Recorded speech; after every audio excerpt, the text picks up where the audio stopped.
आप सभी भक्तों को वट सावित्री व्रत की हार्दिक शुभकामनाएं। आप सभी का फिर से स्वागत है हमारे चैनल व्रत विधि ज्ञान में। आज आप ज्येष्ठ अमावस्या के इस पावन दिन पर सुनेंगे वट सावित्री व्रत की पवित्र कथा, जिसे सुनने मात्र से अखंड सौभाग्य, सुख, समृद्धि और पति की लंबी आयु का आशीर्वाद प्राप्त होता है। सनातन धर्म में वट वृक्ष को त्रिदेवों का स्वरूप माना जाता है। इसकी जड़ों में ब्रह्मा जी, तने में भगवान विष्णु और शाखाओं में भगवान शिव का निवास माना जाता है। इसी कारण सुहागिन स्त्रियां इस दिन वट वृक्ष की पूजा करके अपने पति की दीर्घायु और परिवार के सुख की कामना करती है। माता सावित्री ने तप, बुद्धि और अटल पतिव्रता धर्म के बल पर स्वयं यमराज से अपने पति सत्यवान के प्राण वापस ले लिए थे।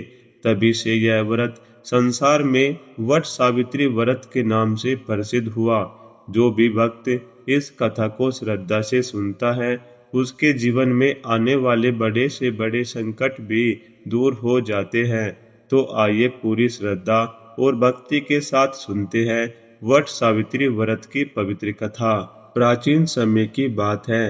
मद्र देश में अश्वपति नाम के एक प्रतापी और धर्मात्मा राजा राज्य करते थे। उनकी रानी का नाम मालवी था।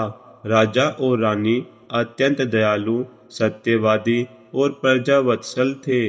राज्य में धन, वैभव और सुख की कोई कमी नहीं थी, किंतु उन्हें संतान सुख प्राप्त नहीं था। संतान न होने के कारण राजा और रानी सदैव चिंतित रहते थे। एक दिन राजा अश्वपति ने संतान प्राप्ति के लिए कठोर तप करने का निश्चय किया। उन्होंने वर्षों तक माता सावित्री की उपासना की और नियम पूर्वक यज्ञ, पूजा तथा व्रत किए। राजा की कठिन तपस्या और अटूट भक्ति से प्रसन्न होकर माता सावित्री उनके सामने प्रकट हुई और बोली, हे राजन, मैं तुम्हारी भक्ति से अत्यंत प्रसन्न हूँ। तुम्हें शीघ्र ही एक तेजस्विनी और गुणवान कन्या प्राप्त होगी। कुछ समय बाद रानी ने एक सुंदर कन्या को जन्म दिया। देवी की कृपा से प्राप्त होने के कारण उसका नाम सावित्री रखा गया।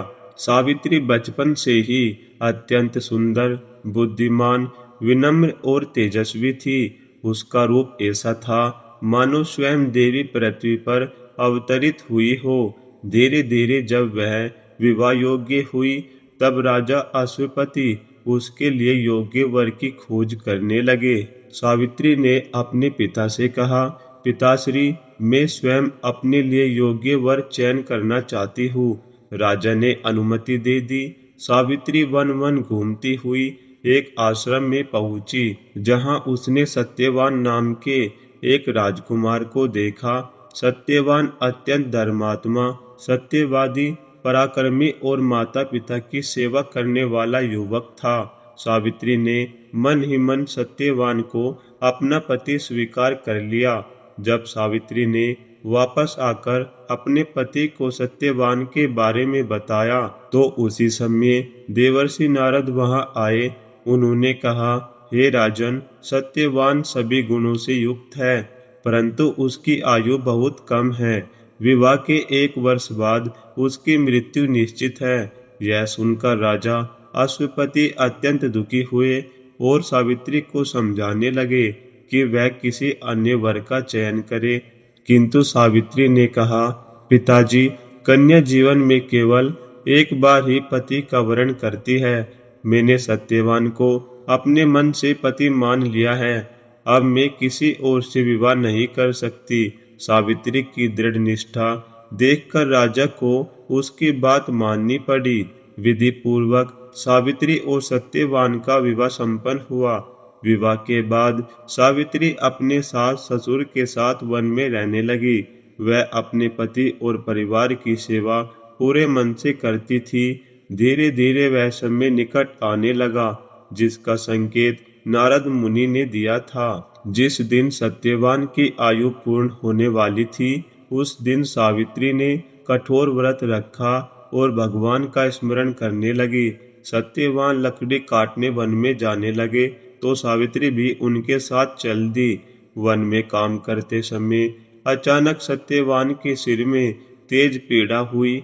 वह थककर सावित्री की गोद में सिर रखकर लेट गया। थोड़ी ही देर में सत्यवान के प्राण निकल गए। तभी यमराज वहां प्रकट हुए और सत्यवान के प्राण लेकर दक्षिण दिशा की ओर चल पड़े। सावित्री भी यमराज के पीछे पीछे चलने लगी। यमराज ने उसे समझाया, देवी अब लौट जाओ, यह संसार का नियम है। लेकिन सावित्री ने कहा, जहाँ मेरे पति जाएंगे वहां तक मैं भी जाऊंगी।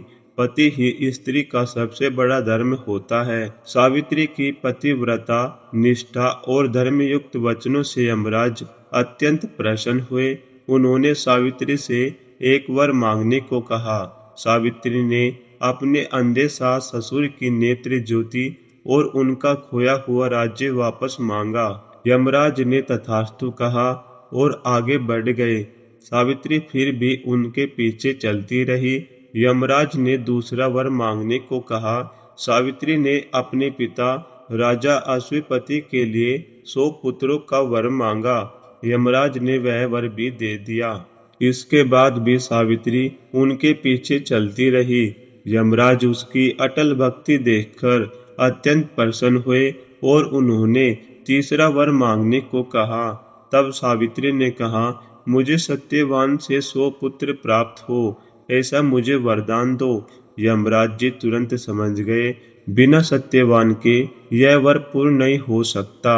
सावित्री की बुद्धिमानी, पतिव्रता, धर्म और अटूट प्रेम से प्रसन्न होकर उन्होंने सत्यवान के प्राण वापस लौटा दिए और कहा, देवी तुम्हारे समान पतिव्रता स्त्री संसार में दुर्लभ है। यमराज के वरदान से सत्यवान पुनः जीवित हो उठे। इसके बाद सावित्री अपने पति के साथ अपने आश्रम लौट आई। कुछ समय बाद उनके सास ससुर को नेत्र ज्योति और खोया हुआ राज्य वापस मिल गया। राजा अश्वपति को भी योग्य पुत्रों की प्राप्ति हुई।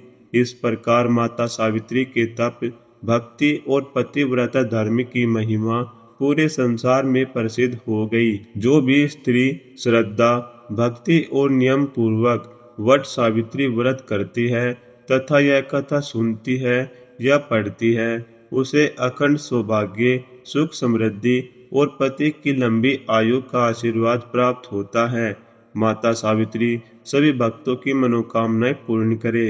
बोलिए सावित्री मैया की जय। यह थी वट सावित्री की व्रत कथा। आपको कथा कैसी लगी कमेंट में जरूर बताएं। कृपया हमारे चैनल को सब्सक्राइब कर लीजिए।